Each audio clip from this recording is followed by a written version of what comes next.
Enrique Lores, HP CEO. Always good to speak with you, Enrique. You know, I'm a longtime follower of you on LinkedIn, and you do put a good number of posts on LinkedIn. But the recent one from you definitely caught my attention. In the headline of it, fellow CEOs reject the false choice between making a profit and making a difference. What made you write that? So first of all, thank you for having me here, Brian, and always great to see you.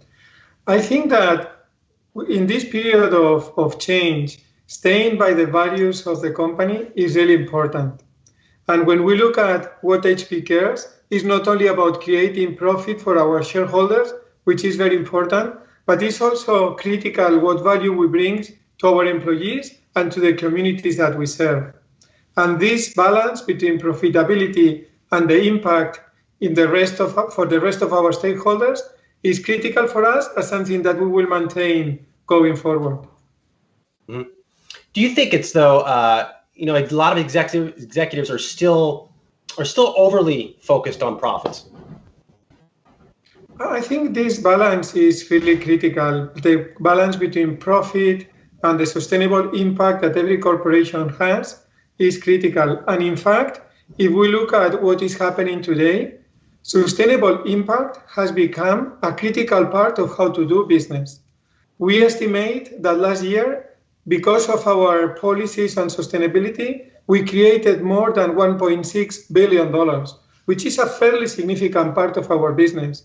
And this is why also the sustainability report that we published this week is so critical for us, because in a very comprehensive way, shows what are we doing for our people, for our employees, what are we doing for the planet, and what are we doing for the communities. And this is how we look at the impact that the corporation has. You know, from a leadership perspective, how do you balance the need to drive profits? You're a public company, and also the need to do good for society.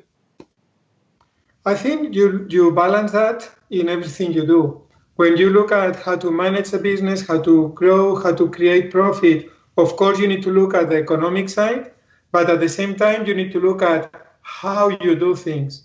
And you need to do things in the right way. You do that with the people that you hire, with the materials that you use in the printers or in the PCs that you are designing. And also, since we have organizations almost all over the world, we also pay a lot of attention of what work are we doing in the communities where our sites are, and making sure that we have a very positive impact in the community, helps employees to be motivated, which means helps us to do a better job for our customers. You recently put out, and I haven't seen this in many other companies, your first human rights progress report. You started at HP as an intern, I believe in 1989. What's embedded in the HP culture that you would come out and put a report out like this in front of a lot of other tech companies, which I don't see that from? Actually, many companies are talking now about stakeholder capitalism. The great thing about HP is that this was important for us. This was important for our founders, even before the concept was invented. And when we look at what the HP way is, the values behind the HP way, they reflect very well many of the latest conversations that we are having about impact on the communities, impact for employees. This is really how HP was built, and something that has not changed in the company have been the core values that we had, that we maintain, and that we will continue to foster in the future. You do know in here, 63% of U.S. hires in 2019 were from underrepresented groups, and I wanted to shed light on that. It's a very important stat. But you do mention you're not where you should be in terms of bringing in Black and African American employees. What steps are you taking to change that? So first of all, I want to acknowledge the progress that we have made, because you mentioned one of the statistics, but diversity and inclusion has been one of the key priorities for the company for the last years. At the same time, especially when we look at our Black and African American employees, we know there is much more work that we have to do. We need to do work in how we hire them. When do we go to look for employees that could be part of the HP community? What do we have to do to help them to grow in the company, to promote in the company, to make sure that we understand their specific needs and the overall company is designed for them. And also that we promote them to executive roles, because having role models in the company is a great way both to attract talent, but also to show our employees where they can get. And this is why one of the pledges we made a couple of weeks ago is that we are going to be increasing by 2x the number of Black and African American executives, because we think this will be important both for the employees today, but also to show where the company is going to be going in the future. Very important. But also, too, the report makes a mention that you have one of the more diverse boards in the tech industry, and I would agree with you on that. How did you compose that board, and how do you keep it diverse moving forward? The way this happened is when we separated, we had a unique opportunity for a large corporation to design a new board. And when we did that, we looked both at skills, but also to make sure that we had the right level of diversity in the board.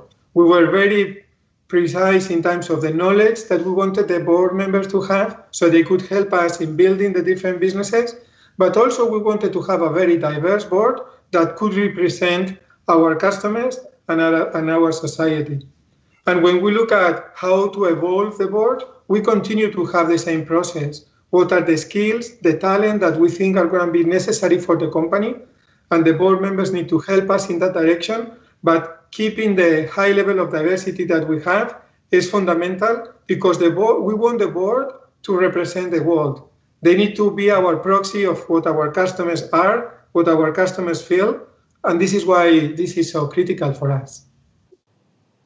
Enrique, I'm sure you've seen a lot of big name companies are pulling off of Facebook, including our parent company, Verizon Communications. What's HP's stance on marketing on Facebook? Given the diversity push that you have made, are you willing to keep advertising on there? Well, eliminating systemic racism, as we have been talking, is very important for us. We are a purpose-driven brand, and where our brand shows what advertising is next to ours, what content is next to ours, is very important for us, and has been very important for us in the past. This is something that we have communicated to Facebook and other platforms, because this is irrelevant of the platform, and this may be driving decisions on where and how much we advertise in different platforms, again, because we want to make sure that the value of the HP brand stays where it is, and customers see us as the purpose-driven company that we are. So you have talked to Facebook. What do you tell Facebook about this moment in time? I think it's about the need to make sure that every company shows what values they stand for. And what I can tell is what are we doing from the HP side.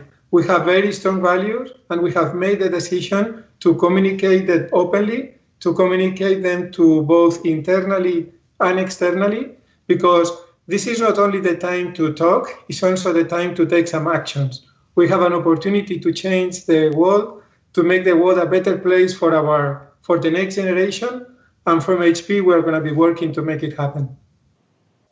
Enrique, it wouldn't be a conversation between us without touching just a little bit on the business. Since we last talked, have you seen any predictability return to the business where you have a little visibility in the back half of the year, things are getting back to normal just a little bit as states reopen? We continue to be in a very, very fluid situation. Every day we see opportunities and areas where the business is doing better, but also we see challenges, and we see challenges as we see the pandemic kind of spreading faster in some countries, in some states in the US. Clearly, the latest social problems have become also an issue in some areas. So I would say the situation remains fluid.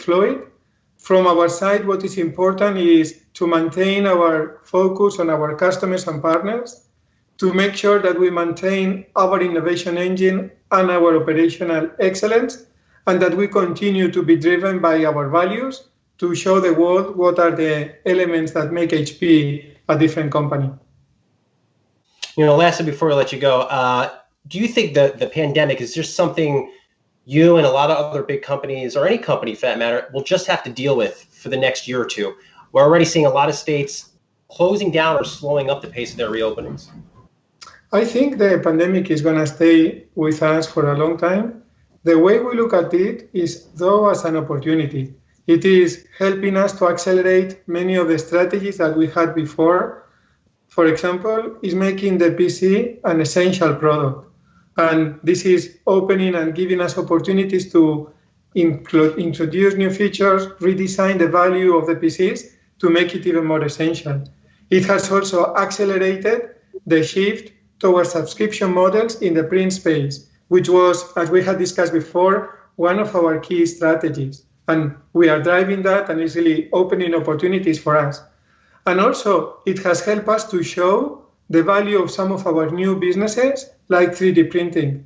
We have produced more than 2 million parts for hospitals, for doctors, and it has proven the flexibility that this technology brings from design to production, which is really a big advantage that this technology has, and we think going forward will help us to accelerate the penetration in the industry.